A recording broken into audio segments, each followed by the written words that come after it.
Born from the real-world needs of Resolve Marine, the Resolve Maritime Academy offers unmatched training for maritime or marine, firefighting, safety, and resource management.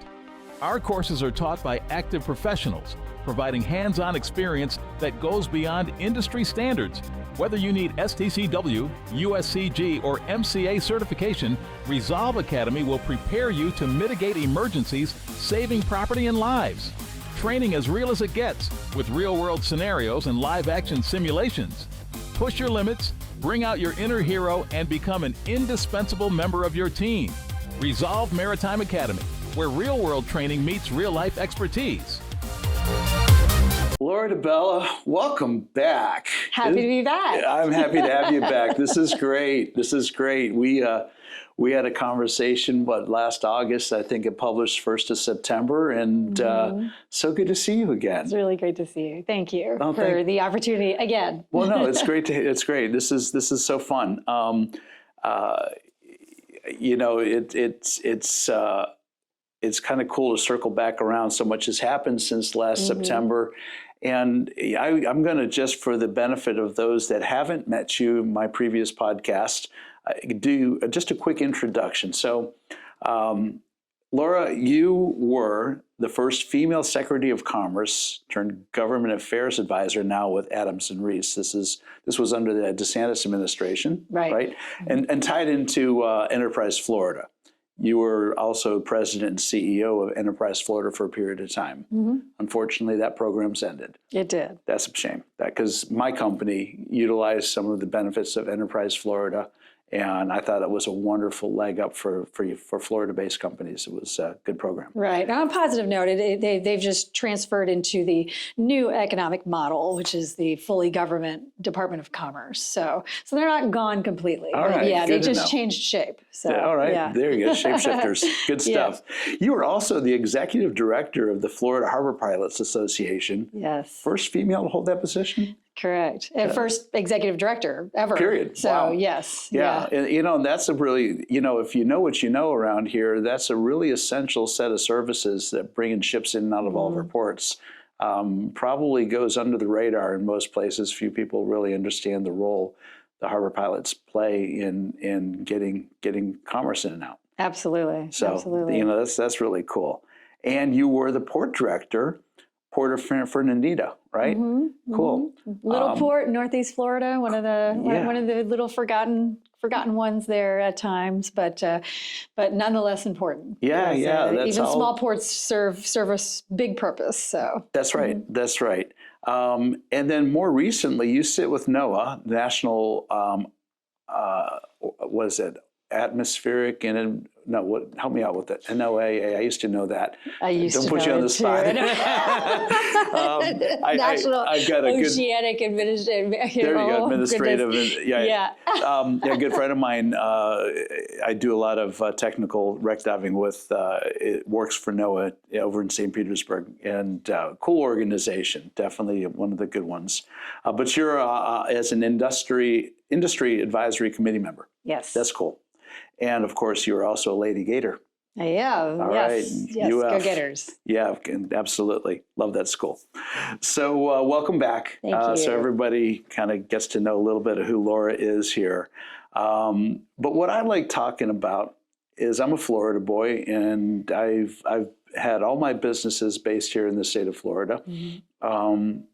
I've had a nice run of almost 40 years doing business in and around the state of Florida and worldwide, but everybody that knows me knows that Florida is my home base. I grew up in the St. Petersburg area, graduated from Seminole High School, go Warhawks, and went to FIT, Florida Institute of Technology. At the time, it was in the Jensen Beach campus, so nice Florida school. The Gators said I could come, but I ended up just going that school instead. And then I started a couple manufacturing companies in Clearwater, and here I am now. So it's nice to have this conversation with somebody that's, you're really more on the governmental side of things. You see it from a different set of lenses, so to speak, I think. Yeah, kind of a more holistic lens, I like to say. So very few have a maritime background, I guess, that you could say that I have. So I like to say I got a little bit of an edge because I see things from the maritime side too. You're also a Lauderdale lady. Yes, born and raised. That's awesome. I am a true Florida cracker. I like it. I like it. Yeah. And so that brings there's some cool synergy. We have some things in common there. So those that know me and have listened and follow this podcast know that I'm a huge advocate for shipbuilding, yacht building, manufacturing. I tell people that don't really understand the importance of manufacturing. It's really the only economic driver that creates real value. Services just share money, trades money back and forth. There's nothing that really enhances the value of that dollar. It's simply your trading services for money. Manufacturing is really the only discipline that adds value. You buy a raw material and you hire a person, and that person takes a paycheck, and that paycheck goes back into the community in living and everything that happens. The raw material that you bought for $1 goes into a product, and at the end of the day, that product sells for $20. And there you've seen the value increase of both the labor and the materials and all of the overhead and everything that happens in that business. And that is how our country became wealthy back in the end of the 19th, early 20th century. And unfortunately, I talk a lot about how over the last couple of decades, we've lost so much of that manufacturing, particular boat building, shipbuilding in the United States. I paid attention to the yacht building, and I tell people when I got into it, there was over 45 shipyards in North America, that's US and Canada, building crew-served yachts that would have been 75, 80 foot and larger. And 5 left maybe. So we've seen a lot. Come to find out that when we look at our U.S. shipbuilding, we're a fraction of what we once were. And I think right now the stats that we're putting out like 80 ships a year compared to China's putting out 5,500 ships a year. Wow. Talk about a disparity. It's kind of scary. Yeah, it's really scary. Yeah. And so we've kind of exported our manufacturing, and now we're paying a price for that because things are expensive and we don't have that manufacturing discipline like we used to have it. So one of the things that I think this conversation is setting up for is talking about bringing it back and what it could look like and how we do that. And we can't do it without some help from the state or states, potentially even the federal government. And we'll go down that rabbit hole a little bit, I think. I'm game. Good, love it. The first thing I thought I'd put on the table, and maybe I'll do this too. Through my consultancy company, I've been asked to participate in the idea of starting a new yacht building company here in the United States.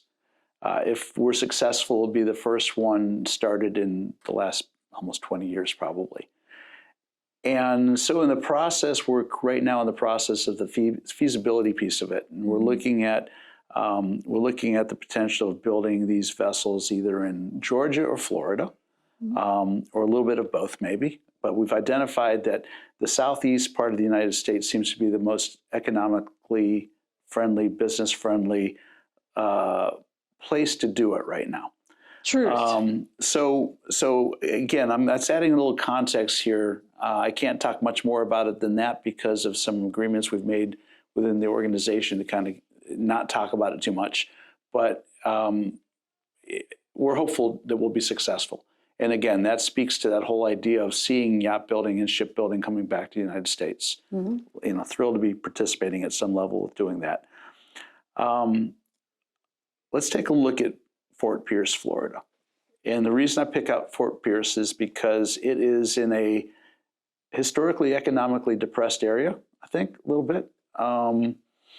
It's right up the coast from where we are here right now in Fort Lauderdale, and it's kind of central to the state. It has port facilities, so it has the infrastructure of shipping. It's not that far from railway lines. It's not horribly far from international airports. There's both the Florida Turnpike and I-95 going right by, so you've got trucking and interstate highways and the ability to move freight in and out.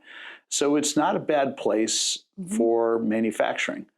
There's a population, it's not a large population, but almost 500,000 people live in that area. It's got educational resources. So, their St. Lucie Public Schools have career and technical education courses there. There's some apprenticeship courses there. So I think the foundation is there. There's also a company by the name of Director Shipyards that has set up operations. So from my perspective, it's got a footprint. How does the state help promote a program like this? Local government, state government, a little combination of both. What based on what you know of, how do we help the local maritime industry there? It is a combination of both, a combination of all three. I'd say I'd throw federal into that mix too, because it's very much layered, but there's a common saying that we say amongst the economic development community, and that is economic development is all local. The locals have to want it first. And the policies and the drive and the initiative needs to be driven at the local level. And what do I mean by that?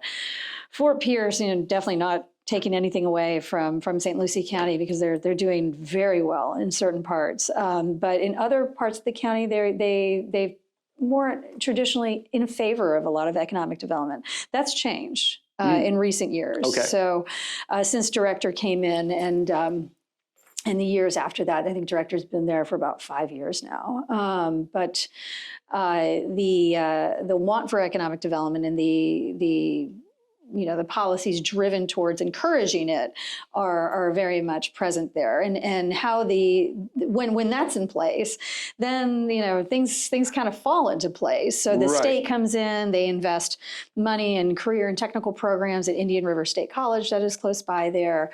If a company is looking, and in fact there were many when I was with the state as well.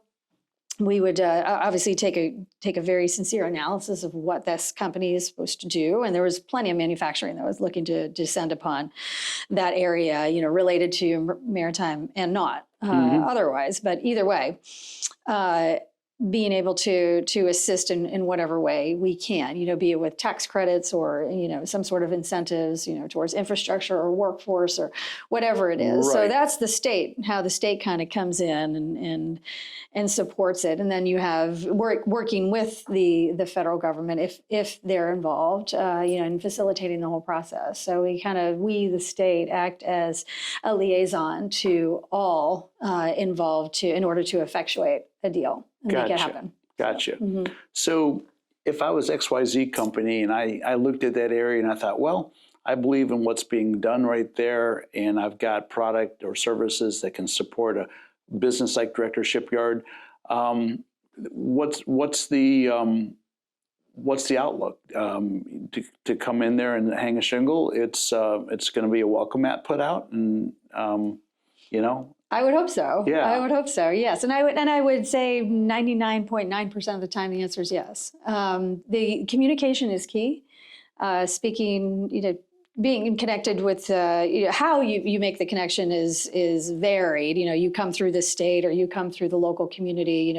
Either way, everybody will be brought to the table. There's no correct way to start the conversation, but the most quintessential part of the conversation is the communication and being upfront with the plans and very open, so that nobody is driving the narrative instead of you. Right.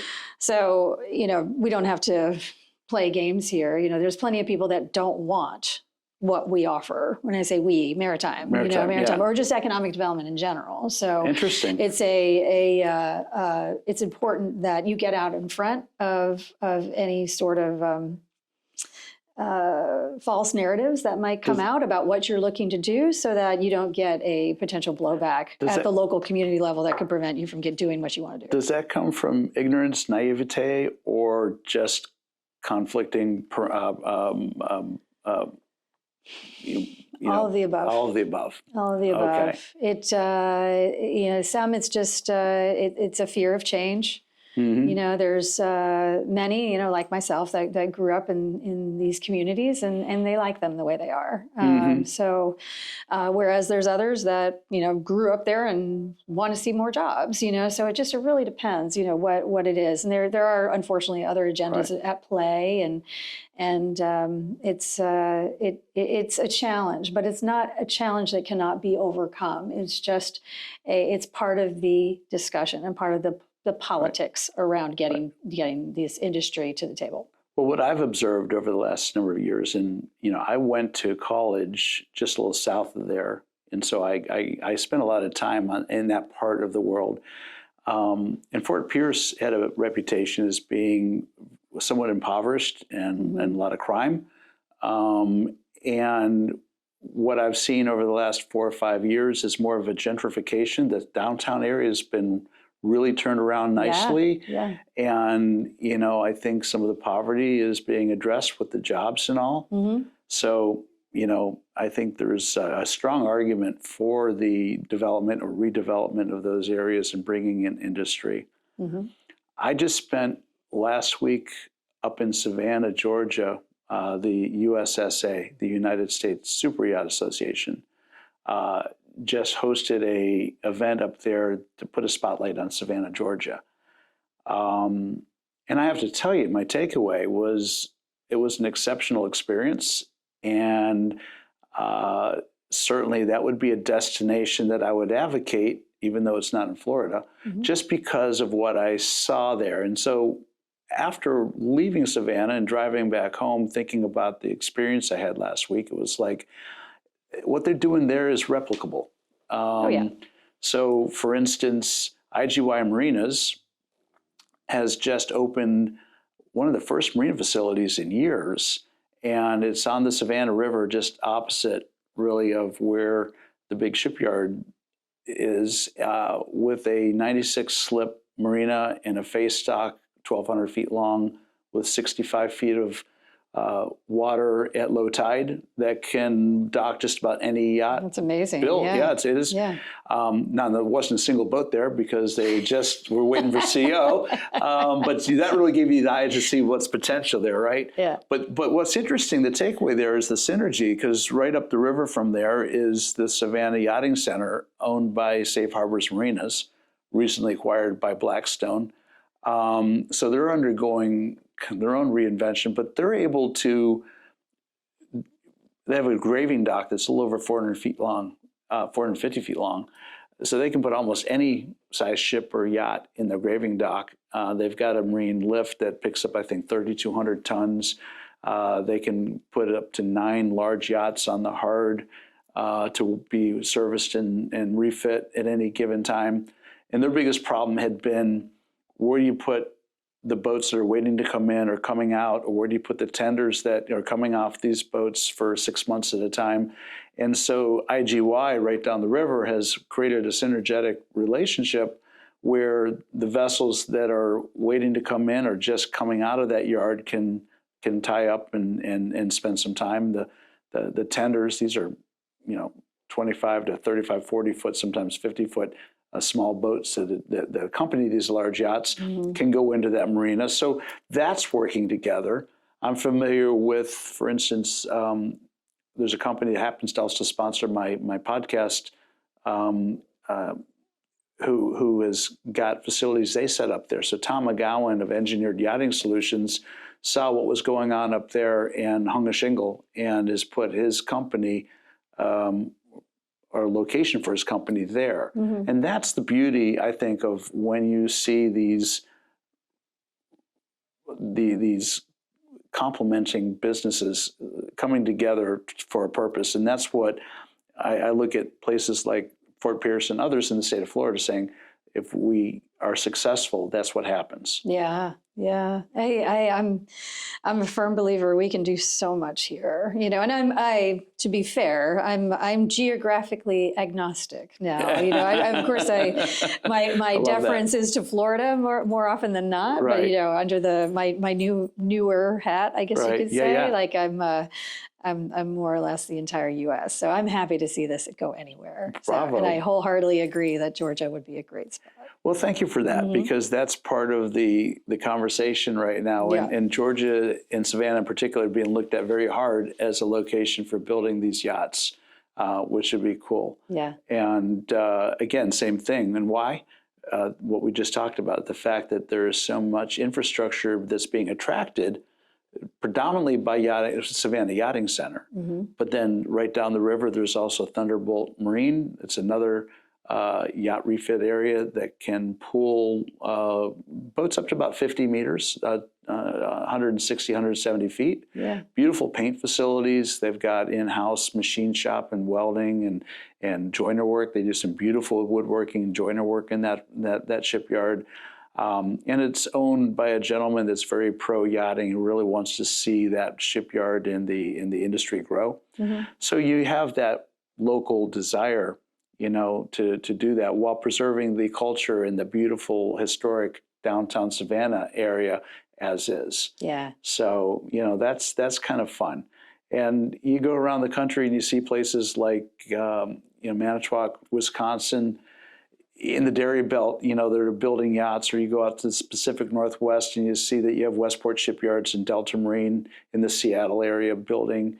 And there is some optimism that there still is a shipbuilding culture, just it needs to be revitalized, and I think it needs spotlights put on it. 100%. And let's be real. It needs to be subsidized. It does. It does. It does. You know, we subsidize so many things, and you know, my goodness, you know, we're quick to send money overseas to subsidize wars, and we go through our own governmental economy, and we're finding all sorts of waste and fraud and money to be found. I'm a big proponent to sweep up some of that found, you know, waste and turn it around into economic development, which I think would, you know, benefit everybody. Exactly. There's another program that I've been made aware of, and I think this would be important to pay attention to. It's definitely a rabbit hole to go down. It's the Shipbuilding and Harbor Infrastructure for Prosperity and Security, SHIPS, or Ships for America Act. Bravo. First of all, I got it all out, right? I got my cheat sheet. I don't always sit here with a cheat sheet during these interviews, these conversations, but today it was like, I want to get this stuff right. And for those who thought this was something that was just purely current federal administration's idea, it actually was introduced last year, bipartisan, with a lot of bipartisan support in Congress. And it has been reintroduced this past April with some enhancements. It aims to revitalize the U.S. maritime and shipbuilding industries to address national security, economic competitiveness, and workforce challenges. And it responds to the U.S.'s weakened maritime sector. And this is where I got these numbers, with only about 80 U.S. flagged vessels in international commerce compared to China's 5,500. Wow. Mind blown. Yeah. I know, it's crazy. So the Ships for America Act, that's what we're going to compress it down into something we can talk about and without having to take a breath. Love it. Love it. Is this a resource where we should and could start looking to find ways of bringing shipbuilding, not just yacht building, but shipbuilding back into Florida, back into the United States? How can we best take advantage of this mindset right now? I mean, it's on the right path. Let's go ahead and say a lot of this is coming out of the gate now. So we're getting ready to understand, the real minutiae around the policy and like what it's truly going to look like from an impactful statement and how you can do that.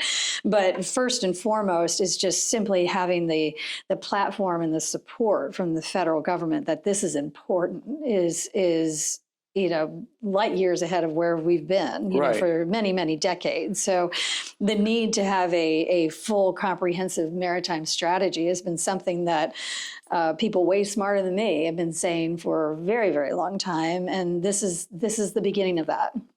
So taking maritime, the first industry that ever really existed. That's true. And making it the cornerstone of economic development moving forward and building everything around it. Right. So because it's not just, as we know, it's not just, and we learned this big time from the supply chain crisis, it's not just the waterfront activities that's incorporated within the whole maritime strategy. It's your warehousing, it's your rail, it's your trucks, it's everything that supports it. So take away the maritime, all of that doesn't operate. No. So it needs to be the focal aspect of this entire initiative, and it needs every resource thrown at it. And I'm not just saying money. It needs talent. It needs experts. It needs it needs everything. Right. And so we're doing an amazing amazing service to ourselves as a country to take this on head on now. Absolutely.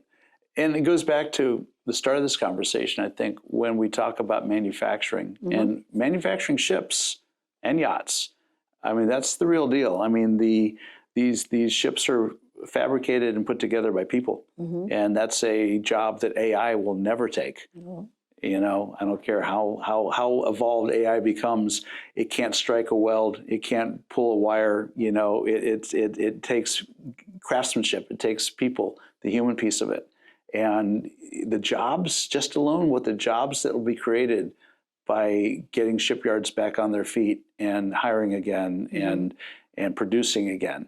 And who knows, maybe that drives more steel production in the United States and takes some of the import pressures off, because we bring so much steel in from China and Korea and other places that it used to be produced right here in the good old US of A. Right.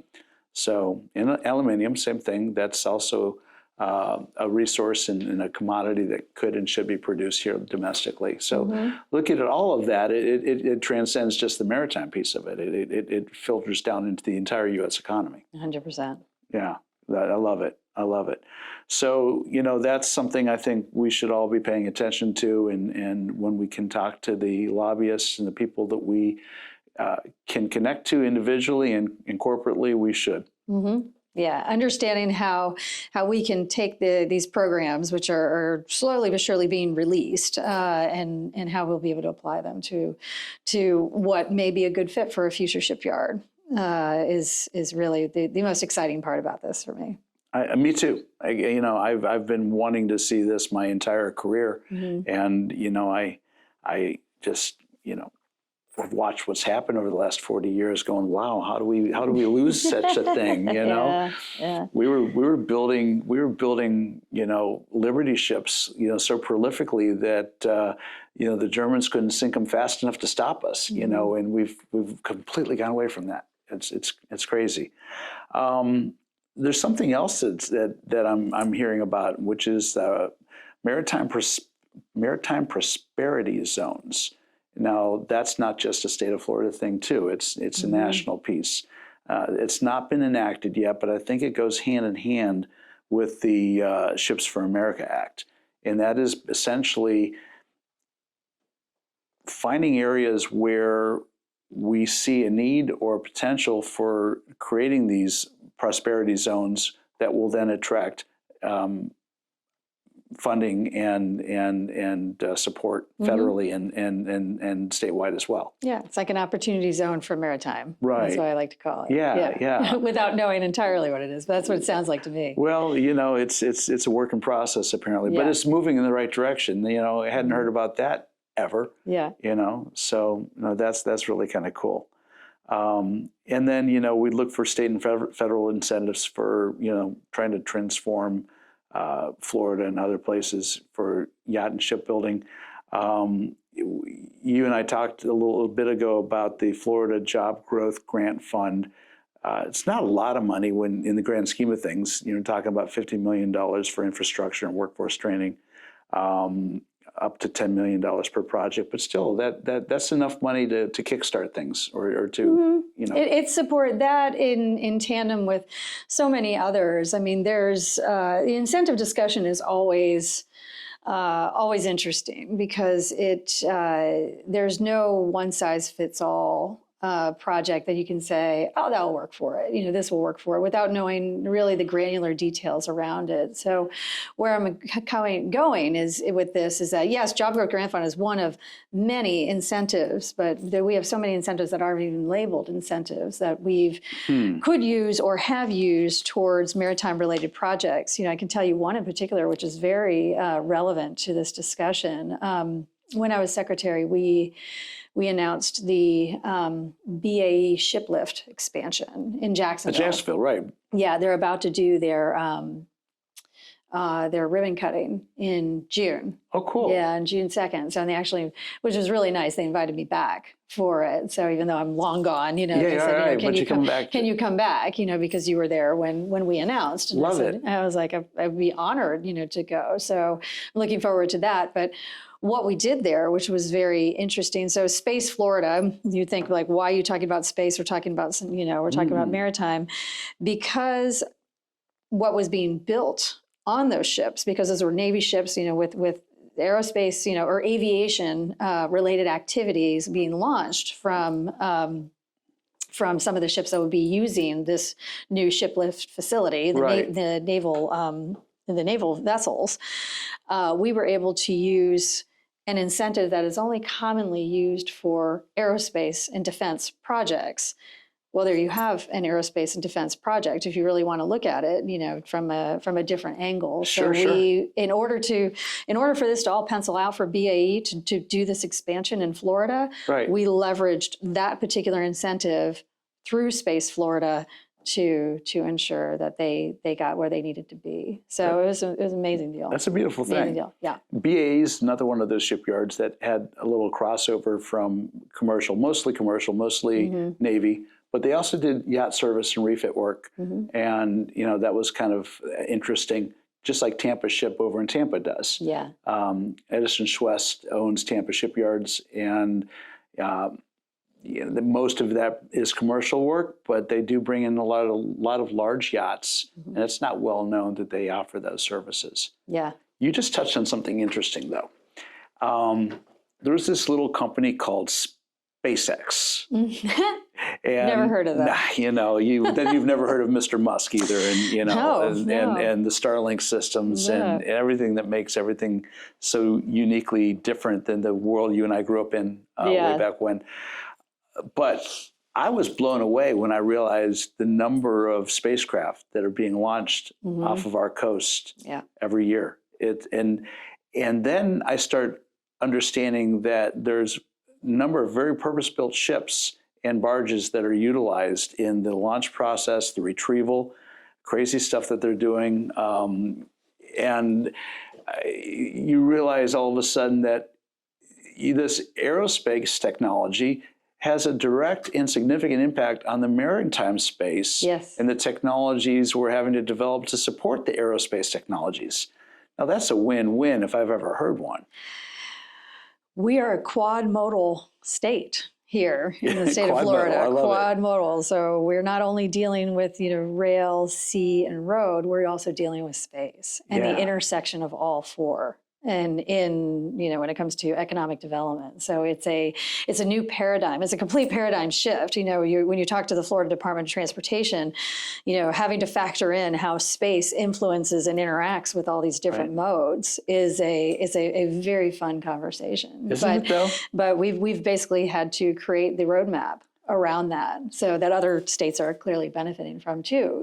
Just Texas in particular. In California, obviously. But we like to say that we started it. Of course we did. We got us to the moon. Yeah. And it's fun fact about the state of Florida, and the reason why this happens here and not many other places is that we have this Space Coast, this area, Merritt Island there on the east coast of Florida. If you pay attention, all of these spacecraft always get launched to the east. And the reason they get launched to the east is the Earth rotates to the east. So they get a leg up. They get the rotational effect of the Earth to help in the launch of the spacecraft. And of course, they're now being launched over the ocean. Yeah. So it used to be they just drop those booster rockets and they just become ocean debris in the bottom of the ocean. Now Musk has figured out how to retrieve them, let them fly back and land, and we're recycling things, and it's making space travel more affordable and more mainstream. But the point is, Florida will always have that because where we are.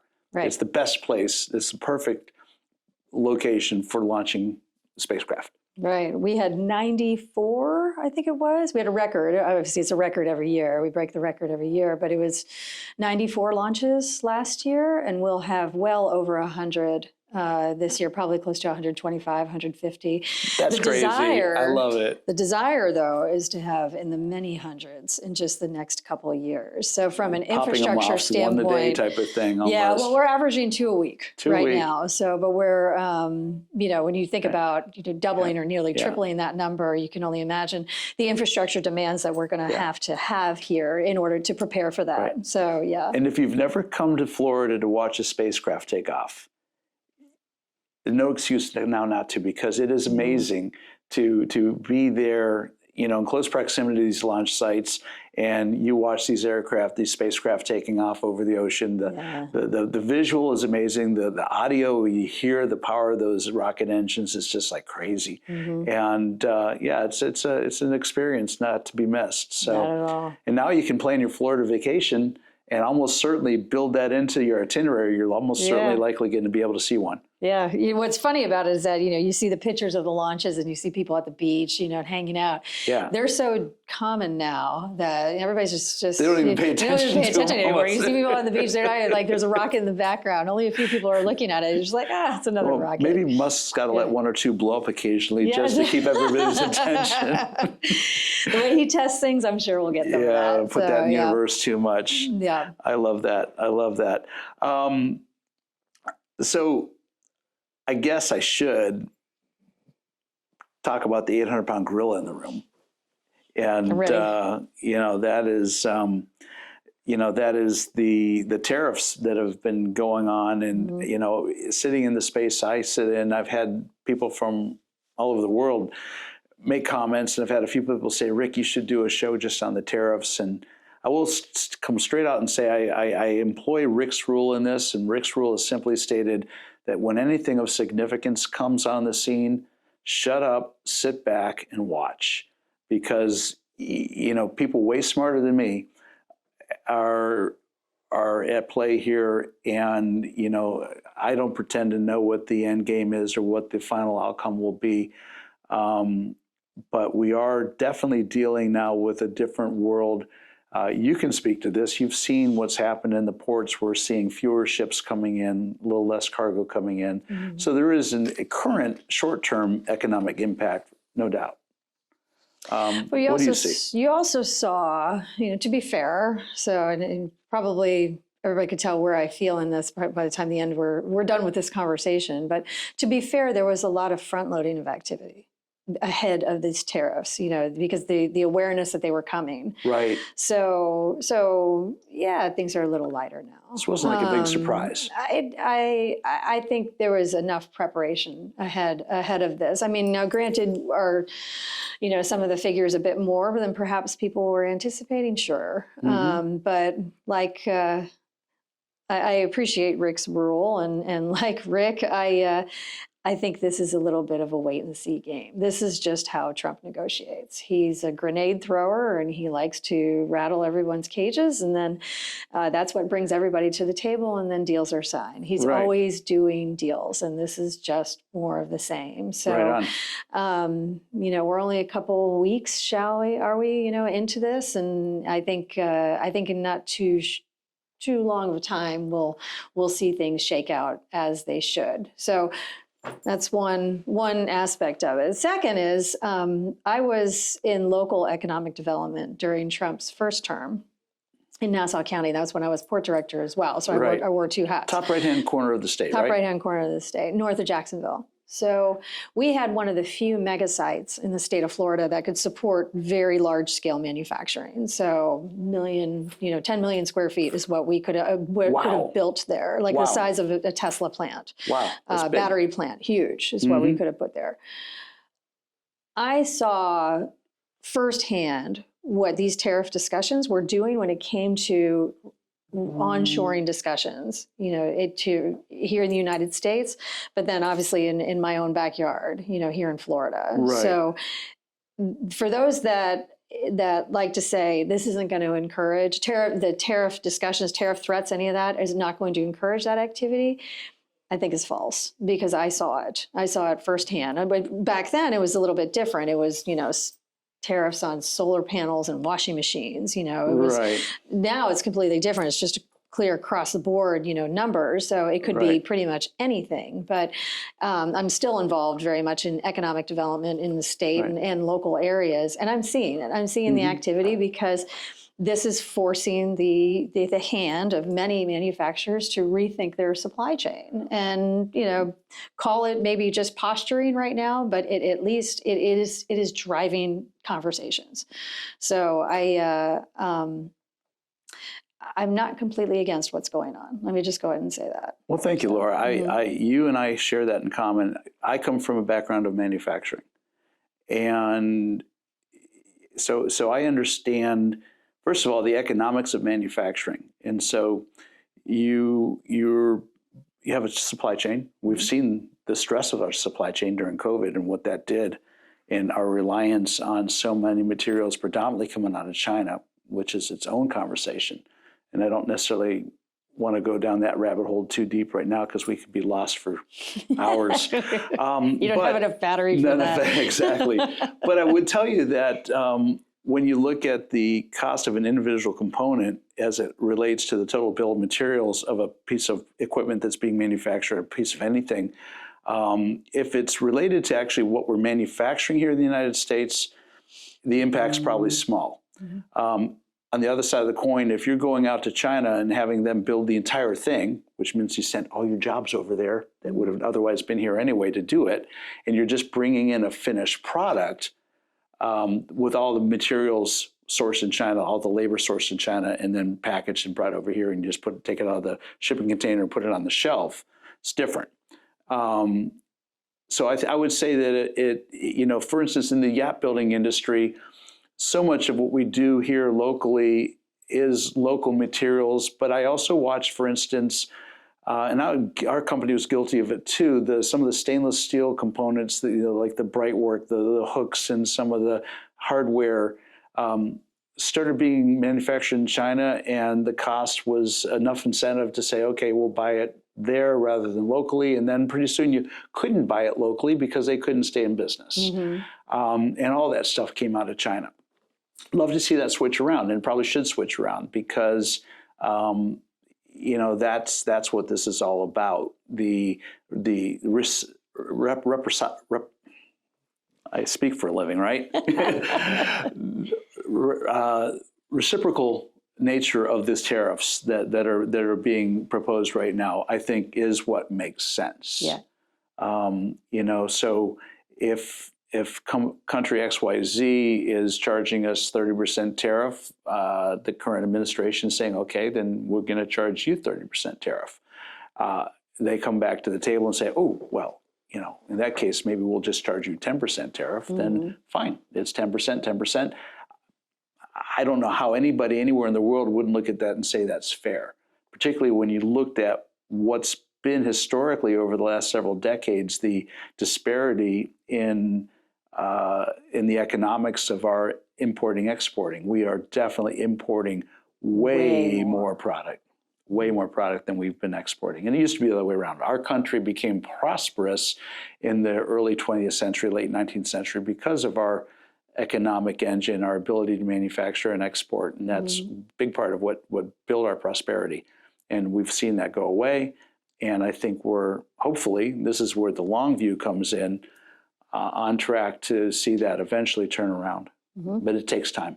Agree. It takes time. It took a long time to lose it. It's going to take some time to get it back. Yeah, and it's short-term pain for long-term gain. And I hope that the short-term pain is going to be just that. Yeah, yeah. And it goes back to what we started this conversation on.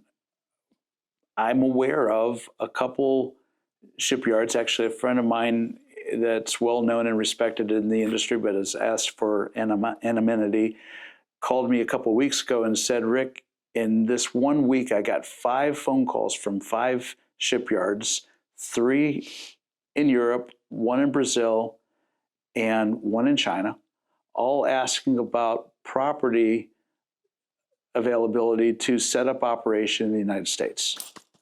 Absolutely. And that was 5 in 1 week. Yeah. And I'm aware of a couple companies in Italy, so they're likely those 2 are part of the 3 European, that are actively getting ready to set up operations here in the United States. So, you take that and add to that the program that I'm currently trying to co-develop with other partners in this yacht manufacturing program, and where we were starting the conversation saying, well, we were at 45 a few decades ago down to maybe 5.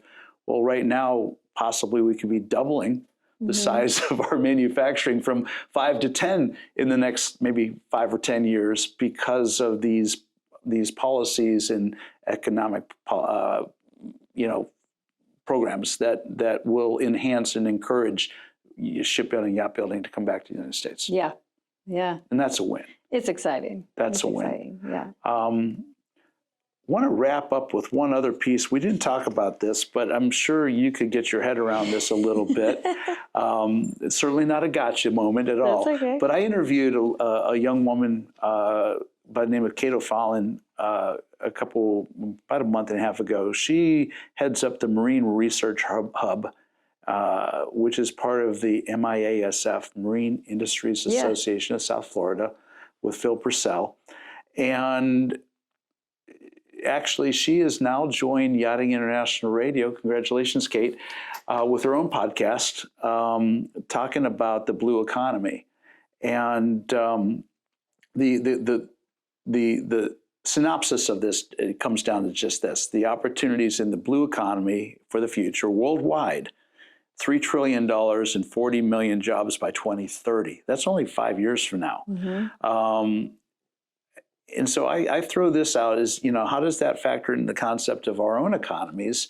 The blue economy is basically everything related to maritime. Sure. And it could be from coral restorations and things that are happening with Port Everglades and the expansion of Port Everglades. I think there's 2 million corals that have to be cultivated and replanted to 1 or 2, something like that. The number has gone up. Yeah. Yeah. Yeah, it's a lot. But that's no one company can do that. That's probably going to be a half a dozen or a dozen companies in the space of farming coral to be able to do this over the next few years. And that's just an example of what the blue economy looks like. And of course, everything we talked about this afternoon falls into that same category.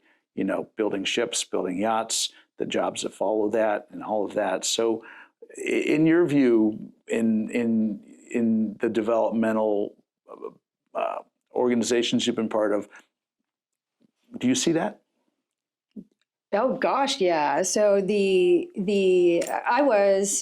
a wonderful question actually. So I was vice chair, at times acting chair for the Florida Ocean Alliance for a while. This is when I was with the Harbor Pilots, and the MIASF was one of the members of the. Right. Of the firm, and not of the firm, I'm sorry, of the organization. But also we took the blue economy and looked at it holistically. So we had everyone at the table there. We had the seaports, we had Moat Maritime, we had the research institutions, we had the industry players, we had the environmental groups, we had everybody at the table working collectively for the greater good of the blue economy, the fisheries, everyone was there, right? Because we all share this one resource, but we all care about it differently. So we tried to, just recognize everyone's interests and participate, as a whole, all rowing in the same direction, protecting, our most precious resource, but at the same time leveraging it to its fullest extent to make it a very viable economic engine. Say sustainable. There you go. So it was it was a wonderful organization, still in existence today, and it's a wonderful model that we have here in the state of Florida that we could enhance so much more for the purpose of all that's related to our economy, because we have so much coastline that benefits everyone so much different, in so many different ways. Wow. So it's a model that it not only exists, it's being leveraged, and I hope leveraged even more. Because it's so critical to how we have to look at things. Yeah, yeah. No, I'm in total agreement with that. And it's just, I guess if in my world, it kind of drops into that category of fun fact, that we're working in this space. We all have our own agendas. We only know the part that we're working in. So when you step out and you look at with a big view and you start seeing numbers, that are in the trillions and jobs in the millions, it's like, wow, that's real, isn't it? Yeah, and of course, this whole planet exists because of our oceans, and without them, none of what we do is possible. So, at some level, the blue economy is attached to the entire worldwide economy at a very high level. Yeah. So. And the collaboration is needed. It is.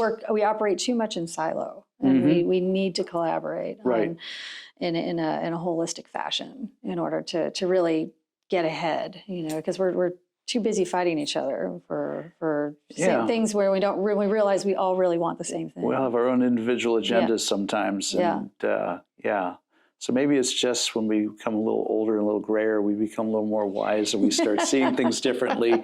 I know I look at things much differently now than what I did when I started my businesses and, was early in the industry. And, and so it's kind of fun now to look at it and say, yeah, here we are. Mm-hmm. And, it's the future, it looks bright in spite of everything else that we kind of get thrown our way. It's still a good time to be in this business and a lot to look forward to, I think. It's really exciting. Yeah. Well, Laura, I look forward to the next opportunity you and I have to sit down and continue this conversation. This one's fun. Last one was a lot of fun. I learn a lot when I talk to you. You make me do my homework, and that's part of it. You're welcome, I guess. No, but I love your reinvention. I've gone through some reinvention in my world, and you've gone through some reinvention in your world. Isn't that great? I mean, is, yeah. It's scary at times, but boy, what you achieve and what the personal growth that comes from that is pretty remarkable. Yeah, change is good. Change is good, absolutely. Embrace it. It's Embrace it, own it, for sure, for sure. I'm a living example of that. Absolutely. Yeah. So again, thank you very much. You've been generous with your time. My I know pleasure. you're super busy. You got a lot on your plate over the next couple of weeks. Never too busy for you. You're a darling. Yeah. I appreciate that. Don't forget, Grok 3. ChatGPT saves time. Might help you get through the next couple of weeks here. Yeah. No, it's good stuff. Yeah. Hey, until the next time, thanks again, and I'm out of here.